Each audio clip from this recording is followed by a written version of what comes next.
Hello friends, आज मैं आपको सीक्रेट सनशाइन 2007 की कोरियन मूवी एक्सप्लेन करने वाला हूँ। ये मूवी एक मदर की पेन से रिकवर होने की जर्नी दिखाती है। वीडियो से पहले ज़्यादा कुछ बोलना गलत होगा, इसलिए डायरेक्टली स्टार्ट करते हैं। मूवी स्टार्ट होती है और रास्ते के साइड में मदर और सन हमें दिखाए गए हैं।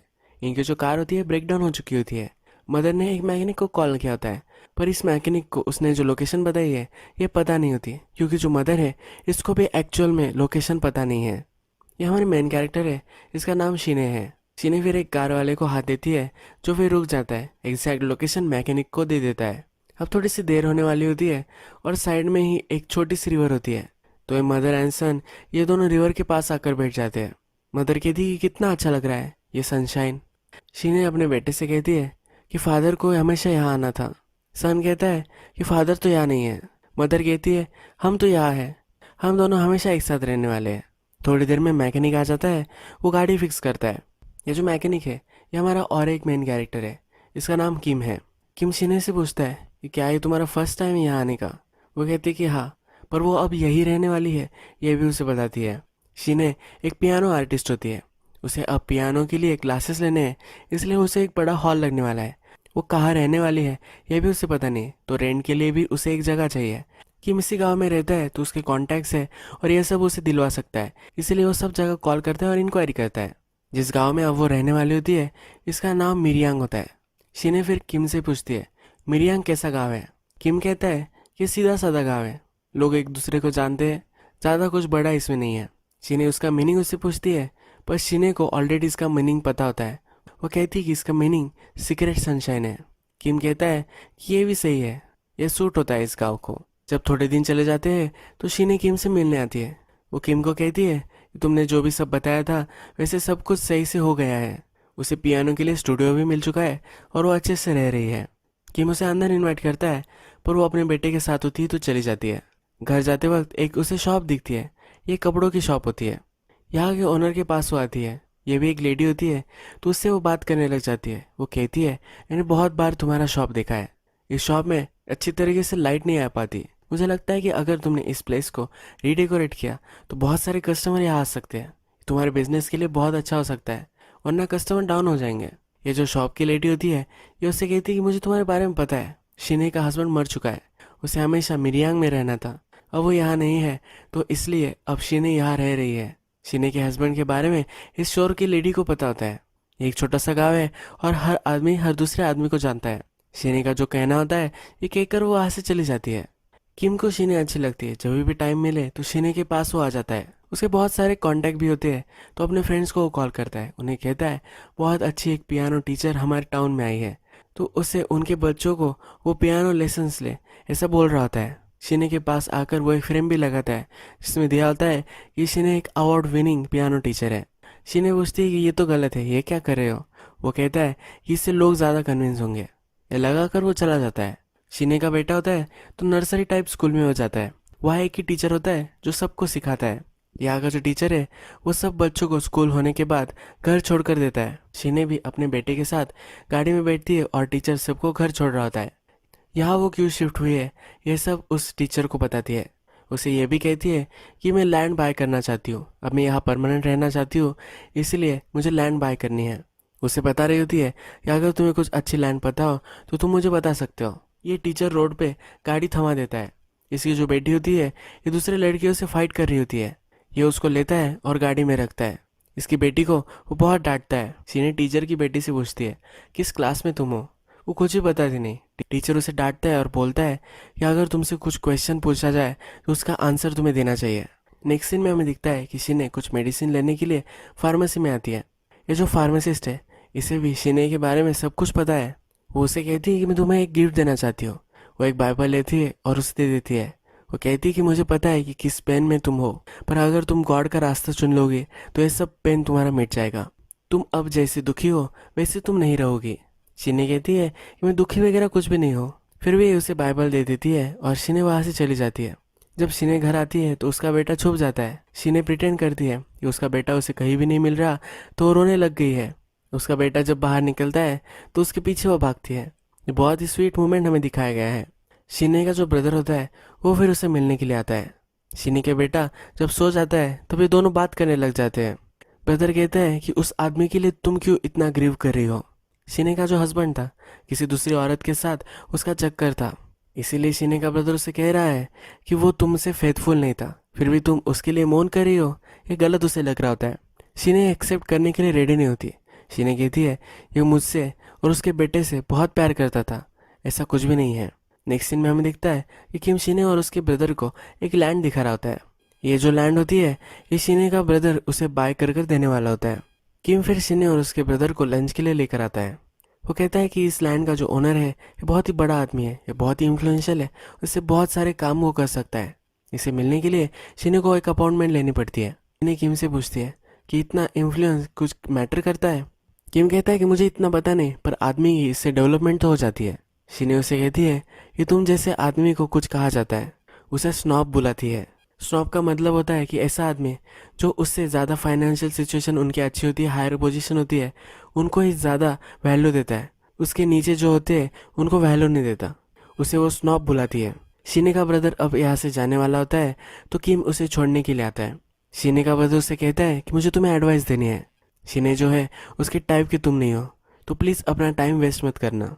किम कुछ भी नहीं बोलता, वहाँ से चला जाता है। शिने हमें एक ब्यूटी पार्लर में दिखती है, वह अपने हेयर वो कट कर रही होती है। वहाँ और भी कुछ औरतें होती है जो शिने के बारे में बात कर रही होती है। शिने ने जिसको बताया होता है कि उसे इंटीरियर डेकोरेशन करना चाहिए, वो बोल रही होती है ये बहुत ही घटिया एडवाइस है। वो सब शिने पर हंस रहे होते हैं। जब ये शॉप वाली उठती है तो शिने को देखती है, वैसे प्रिटेंड करते हैं एक दूसरे को उन्होंने सुना ही नहीं है।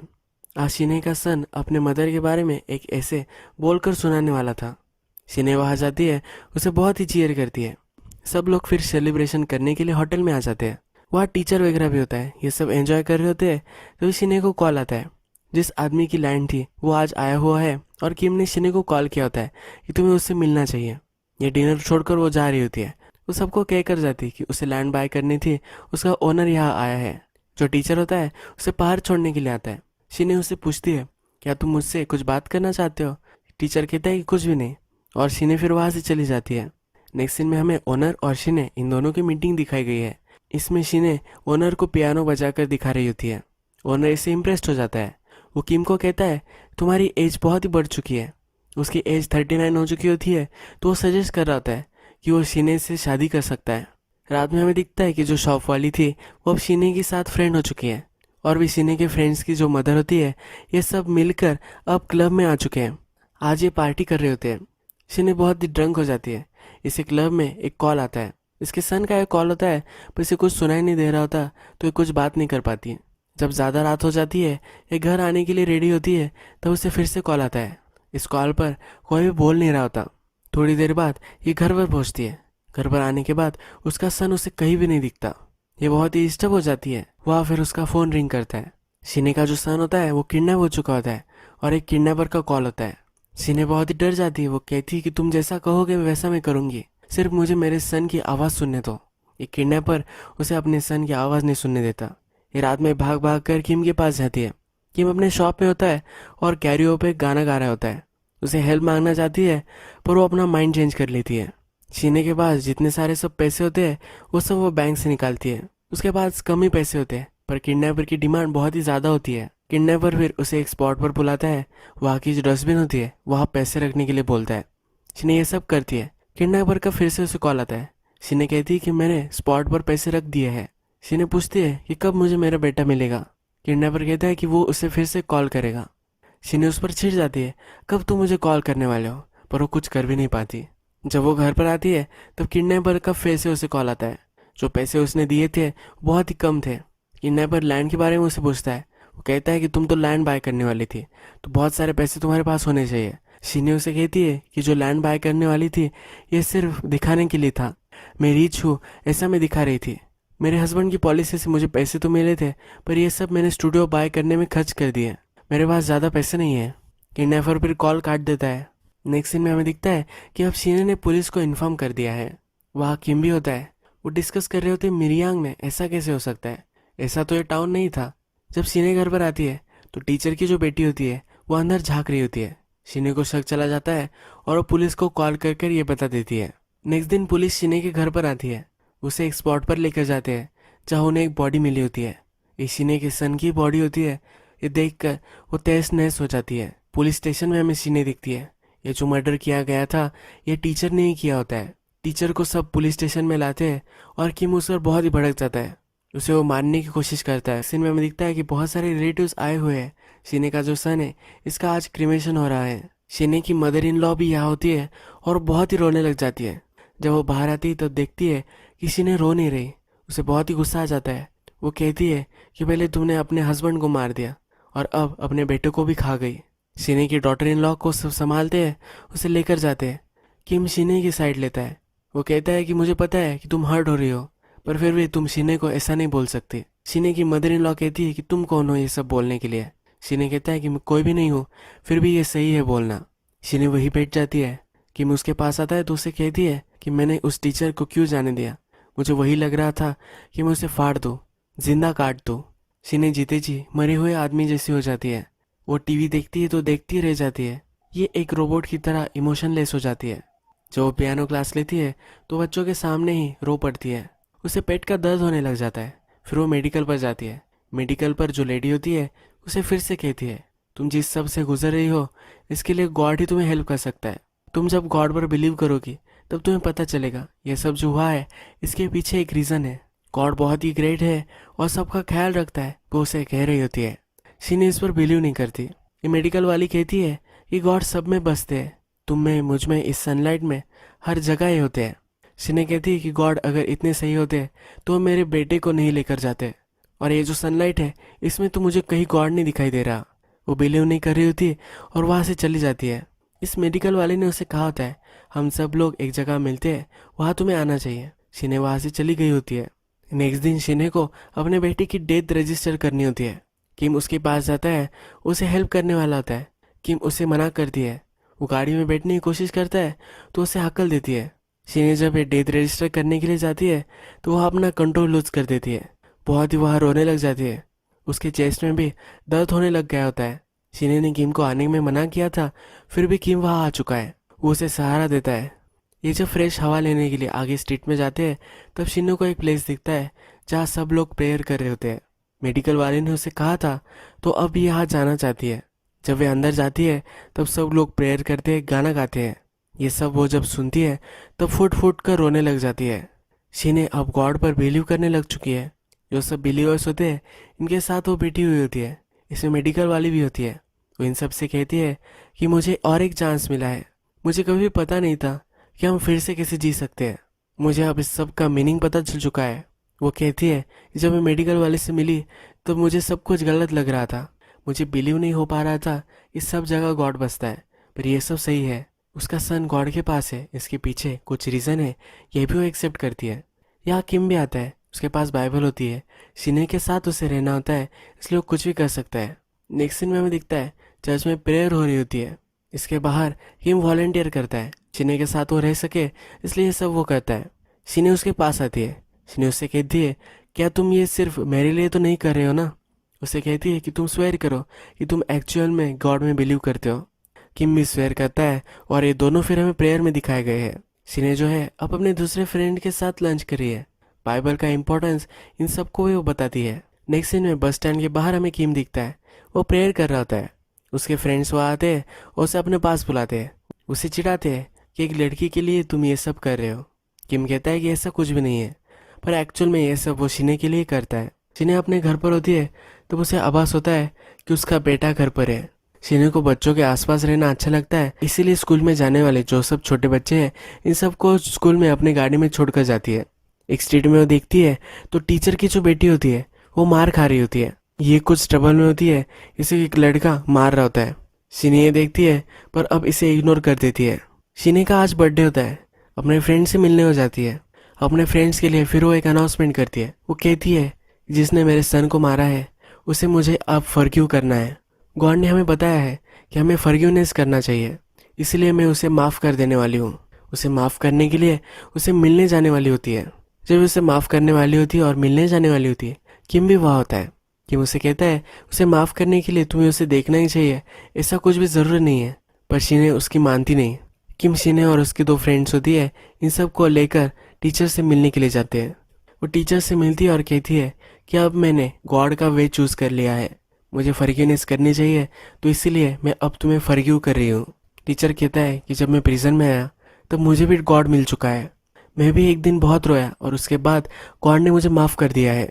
वो शीने से कहता है कि मैं बहुत ही खुश हूँ कि तुम्हें भी ये रास्ता मिल चुका है। मैं हर रोज़ तुम्हारे लिए प्रे करता हूँ। टीचर बहुत ही पीसफुल लगता है। शीने जब ये सब सुनती है तो वो डिस्टर्ब हो जाती है। वो जब बाहर आती है तो उसे चक्कर आती है और गिर जाती है। शीने फिर हमें हॉस्पिटल में दिखाई गई है। किम हॉस्पिटल के बाहर ही होता है। उसकी मदर का उसे कॉल आता है। उसकी मदर उसके लिए केयर करती है, इसके लिए उसे हमेशा कॉल करती रहती है। किम उसे कहता है कि मेरी तुम चिंता मत करो, मैं सही हूँ। वो कैसे रह रहा है, उसका हाल चाल, यह सब उसकी मदर हमेशा उससे पूछती रहती है। चर्च के सब लोग जब शीने से मिलने आते हैं तब किम उनसे कहता है कि डॉक्टर का ऐसा मानना है कि उसे साइकोलॉजिकल कुछ झटका आया था, इसकी वजह से वो गिर चुकी थी। हॉस्पिटल में शीने के फोरहेड पर किम किस करता है। शीने जब ठीक हो जाती है चर्च में आने की कोशिश करती है। चर्च में आने के बाद वो जो बेंच होता है उस पर ठोकने लग जाती है। जब रात होती है तो चर्च के उसके सब फ्रेंड्स उसे कंसोल करने के लिए आते हैं। वो सब उसके लिए प्रेयर कर रहे होते हैं। शीने यहाँ सब पर चिढ़ जाती है। वो कहती है गॉड ऐसा कैसे कर सकता है, जो मर्डरर था उसने मेरे बेटे को मारा था, और गॉड उसे कैसे फॉरगिव कर सकता है। पहले मुझे उसे फॉरगिव करना था, फिर गॉड उसे फॉरगिव कर सकता था। मेरे बेटे को मारकर वो इतना पीसफुल कैसे रह सकता है। उन पर चिढ़ती है और रोने लग जाती है। नेक्स्ट सीन में हमें दिखता है कि शीने एक पिक्चर की स्टोर में जाती है। वहाँ से एक मूवी चोरी कर लेती है। कुछ गलत करना कैसा होता है ये उसे फील कर कर देखना होता है। ये पकड़ी जाती है। यहाँ की स्टोर ओनर उसके पीछे भागती है, तब वे अपनी बैग नहीं देती। वो ये मूवी उसे वापस नहीं करती। एक ग्राउंड पर एक स्टेज होता है, वहाँ बहुत सारे लोग प्रेयर कर रहे होते हैं। वहाँ का जो स्पीकर होता है ये भी प्रे कर रहा होता है। शीने फिर जाती है, ऑडियो सिस्टम को निकाल लेती है और वहाँ से चली जाती है। रात में शीने को लगता है कि उसे फिर से किडनैपर का कॉल आया है। वो किम को कॉल करती है। किम कहता है कि तुम्हें इमेजिन कर रही होगी। शीने मान नहीं रही होती है तो किम बोलता है कि मैं पुलिस को इन्फॉर्म कर दूंगा। किम उसे डिनर के लिए इनवाइट करता है। वो कहता है तुम स्ट्रेस में हो और हमें डिनर करना चाहिए, हम दोनों को मिलना चाहिए। कल रात के लिए अब इनकी डेट होती है। जब दूसरे दिन रात आती है तब किम का जो फ्रेंड होता है उसका ही रेस्टोरेंट होता है। वो बहुत सारी अच्छी अच्छी चीज़ें बनवाने के लिए बोलता है और अपने फ्रेंड के पास किचन में जाकर उसे सब इंस्ट्रक्ट करता है। वो आज बहुत ही खुश होता है। शीने फिर हमें दिखती है कि वो मेडिकल स्टोर में आती है। जो मेडिकल वाली थी उसका हस्बैंड यहाँ है। उसके पास आकर वो कहती है कि मेरी जो बॉडी है ये मुझे ज़रा अलग लग रही है, उसे एडवाइस की ज़रूरत है, ऐसा उसे बोलती है। उसे रिझाने की कोशिश करती है। इससे फिर वो बोलती है कि मुझे लॉन्ग ड्राइव पर लेकर चलो एक जगह, और उसे लेकर जाती है। उसे इंटीमेट होने की कोशिश करती है। ये आदमी भी बहानों में बहने लग जाता है, पर उसे फिर गॉड की याद आती है। ये सब गलत है ऐसा उसे लगता है। उसे फिर से घर छोड़ देता है। रात में किम के पास आती है। ये जो उनका डिनर था ये उसने स्किप कर चुकी है, तो घर पर उसके पास आकर उसे कहती है ये तुम्हें हमेशा लगता होगा कि हम दोनों इंटीमेट हो जाए, आज हम ये कर सकते हैं। किम को पता होता है कि ये बहुत ही दुखी है, इसलिए ये सब कह रही है। उसे कहता है कि अपने आप को तुम संभालो। शीने उस पर चिढ़ जाती है, वो वहाँ से चली जाती है।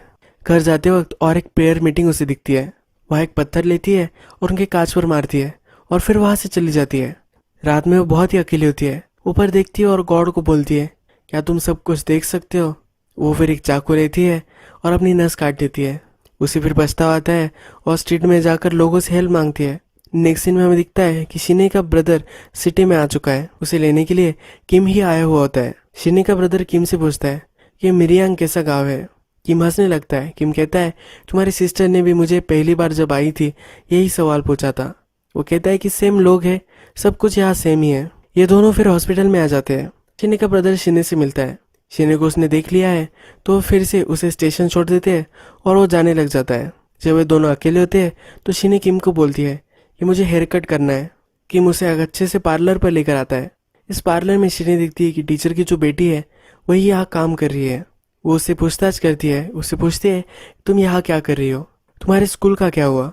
टीचर की बेटी बोलती है कि मैंने स्कूल छोड़ दिया है, मैं ज़रा ट्रबल में आ चुकी थी। वापस आने के बाद उसने स्कूल भी क्विट कर दिया है।